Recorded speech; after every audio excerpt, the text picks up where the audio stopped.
గురు బ్రహ్మ గురుర్విష్ణు గురుర్దేవో మహేశ్వర గురు సాక్షాత్ పరబ్రహ్మ తస్మై శ్రీ గురువే నమః. నిధయే సర్వ విద్యానాం విసజే భవరోగిణాం గురువే సర్వలోకానాం దక్షిణామూర్తయే నమః. దేవానాంశ ఋషీనాంశ గురుం కాంచన సన్నిభం బుద్ధిమంతం త్రిలోకేశం తం నమామి బృహస్పతిం. జ్యోతిషాభిమానులందరికీ నమస్కారం. దేవగురువు బృహస్పతి నవగ్రహాల్లో గురువుగా చెప్పబడేటువంటి ఈ గ్రహం 2025 ఫిబ్రవరి నెల 4వ తారీఖు మంగళవారం మధ్యాహ్నం 12:40 వృషభ రాశిలో వక్రాన్ని తొలగించుకొని వృషభ రాశిలోనే సక్రమ మార్గంలో ప్రయాణాన్ని కొనసాగిస్తాడు. ఈ గురువు వృషభ రాశిలో ఫిబ్రవరి నెల 2025 ఫిబ్రవరి నెల 4వ తారీఖు నుండి వక్రం తొలగించుకుని సక్రమ మార్గంలో ప్రయాణం చేయడం వల్ల ఎటువంటి ఫలితాలని 12 రాశుల వారు పొందగలుగుతారు?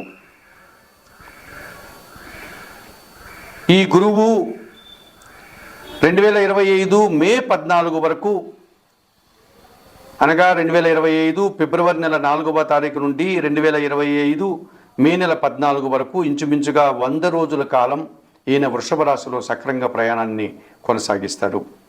ఈ రకంగా గురువు ఈ 100 రోజుల కాలంలో వృషభ రాశిలో వక్రాన్ని తొలగించుకొని ప్రయాణం చేసేటువంటి సందర్భాల్లో 12 రాశుల మీద గురు ప్రభావం ఎలా ఉంటుంది? సహజంగానే గురువు పరోపకారి, విద్యకు సంబంధించిన వాడు.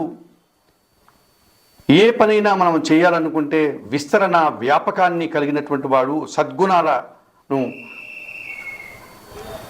అందించేటువంటి ఈ గురువు మనం చేసేటువంటి ప్రతి పనికి కూడా గురుబలాన్ని మనం చూసుకుంటూ ఉంటాం. శుభకార్యం చేయాలన్నా, ఒక కళ్యాణం చేయాలన్నా, ఒక వివాహాది కార్యక్రమం ప్రారంభించాలన్నా, గృహాన్ని ప్రారంభించాలన్నా, గృహప్రవేశం చేయాలన్నా, ఇటువంటి శుభకార్యాలు చేయాలంటే మనం గురుబలం ఉందా లేదా అని ఆలోచిస్తూ ఉంటాం.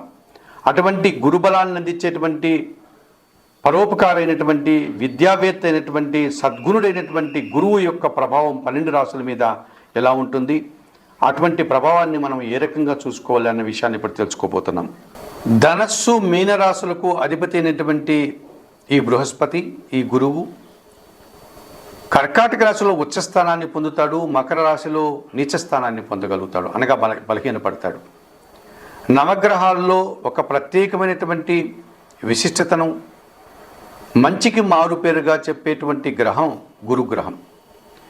విద్యార్జన పూర్తిగా చేయాలన్నా, ధనార్జన సక్రంగా జరగాలన్నా, ధర్మబద్ధంగా జీవనాన్ని కొనసాగించాలన్నా, మన మాటలతో జనాల్ని ఆకర్షించాలన్నా, జన సంబంధాలు పరిపూర్ణంగా ఉండాలన్నా, వృత్తి ఉద్యోగ వ్యాపారాల్లో మంచి పేరు ప్రఖ్యాతులు తెచ్చుకోవాలన్నా, సమాజంలో ఒక రకమైనటువంటి మీ ఉనికిని మీరు కాపాడుకొని ఒక గుర్తింపును తెచ్చుకోవాలన్నా కానీ గురుబలం మనకు ఉండాలి. అటువంటి గురువు వృషభ రాశిలో ఈ 2025 ఫిబ్రవరి 4వ తారీఖు నుండి వక్రాన్ని తొలగించుకొని, అనగా ఇన్ని రోజులు వక్రించినటువంటి ఈ గురువు ఇప్పుడు సక్రమ మార్గంలో వృషభ రాశిలోనే 2025 మే 14వ తారీఖు వరకు అక్కడే ఆయన ప్రయాణాన్ని కొనసాగించి తర్వాత మిథున రాశిలోనికి ప్రవేశిస్తాడు.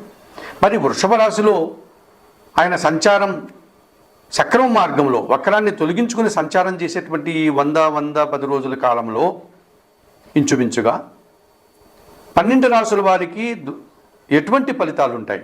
ఈ ఫలితాల వల్ల ఎవరెవరికి గురుబలం ఉంది, ఎవరెవరికి గురుబలం లేదు, ఇటువంటి విషయాన్ని ఇప్పుడు మీరు తెలుసుకోబోతున్నారు. 2025 ఫిబ్రవరి నెల 4వ తారీఖు నుండి 2025 మే నెల 14వ తారీఖు వరకు గల ఈ 100 రోజుల కాలంలో వక్రం తొలగించినటువంటి గురువు గారు సక్రమ మార్గంలో వృషభ రాశిలో ప్రయాణిస్తున్నాడు. ఈ వృషభ రాశిలో గురు సంచారం వల్ల ధనస్సు రాశి వారికి 6వ భావంలో గురు సంచారం కూడా పూర్తి వ్యతిరేక ఫలితాలను అందించేటువంటి వాతావరణం కనిపిస్తుంది.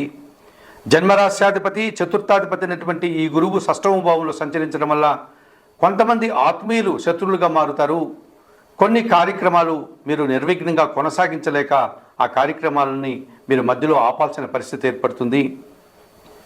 జన సంబంధాలు చెడిపోతాయి, కుటుంబంలో దుబారా ఖర్చులు పెరుగుతాయి, దుబారా ఆలోచనల వల్ల కొన్ని కార్యక్రమాలను నిర్వర్తించలేకపోతారు.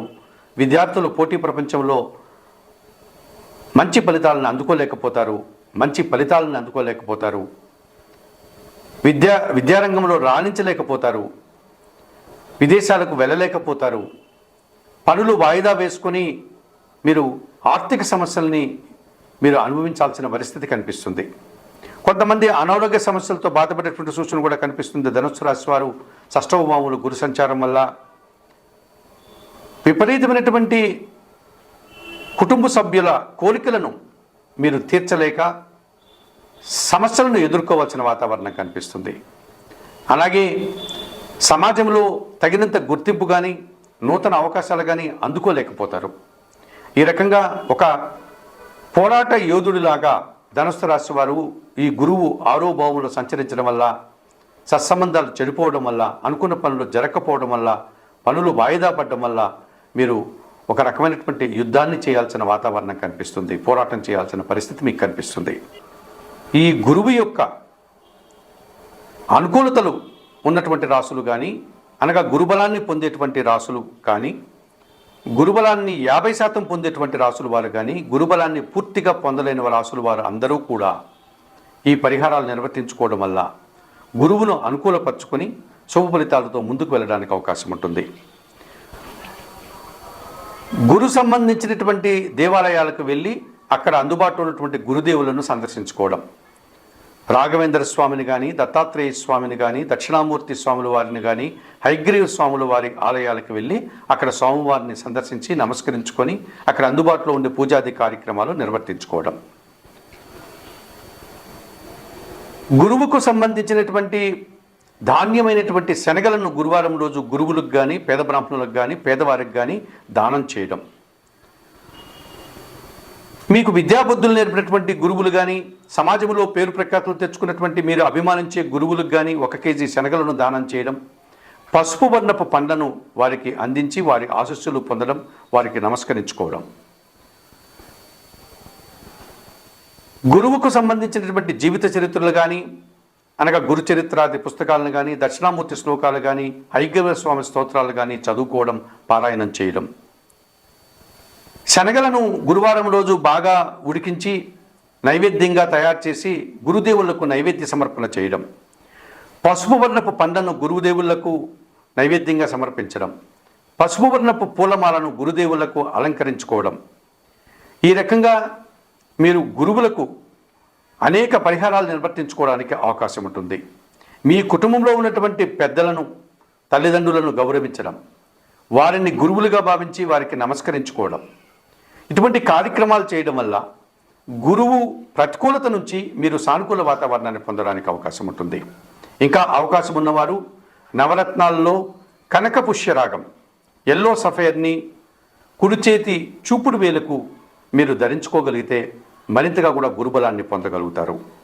చెప్పిన విషయాల్లో మీ స్థాయిని బట్టి, మీరు నిర్వర్తించుకునేటువంటి పరిహారాలను బట్టి, మీకు మీ సౌకర్యాన్ని బట్టి ఈ చెప్పిన అనేక పరిహారాల్లో మీకు అందుబాటులో ఉండే పరిహారాన్ని నిర్వర్తించి, అనగా గురుదేవులను సందర్శించి పూజాది కార్యక్రమాలు నిర్వర్తించుకోవడం, శనగలు దానం చేయడం, శనగల నైవేద్యంగా సమర్పించడం, పసుపు వర్ణపు అరటి పండ్లను గురువులకు సమర్పించడం, గురువులకు నమస్కరించి వారి ఆశీర్వచనాలు పొందడం, గురు చరిత్రాది పుస్తకాలు చదవడం, లేకపోతే దక్షిణామూర్తి శ్లోకాలు, హయగ్రీవ స్తోత్రాలు చదువుకోవడం వల్ల గురువు అనుకూలంగా సంచరించేటువంటి ఈ కాలంలో మరింత గురుబలాన్ని పొందవచ్చు. గురువు ప్రతికూలంగా సంచరించేటువంటి రాసుల వారు గురువును అనుకూలపరుచుకొని సుఫలితాలు పొందడానికి అవకాశం ఉంటుంది. జ్యోతిషాభిమానులైనటువంటి మీరందరూ కూడా చెప్పిన విషయాలని స్వీకరిస్తూ పరిహారాలు పాటిస్తూ ఆరోగ్యాలతో ఆర్థిక అభివృద్ధిని పొందాలని మనస్ఫూర్తిగా కోరుకుంటూ సర్వే జనా సుఖినో భవంతు. నమస్కారం.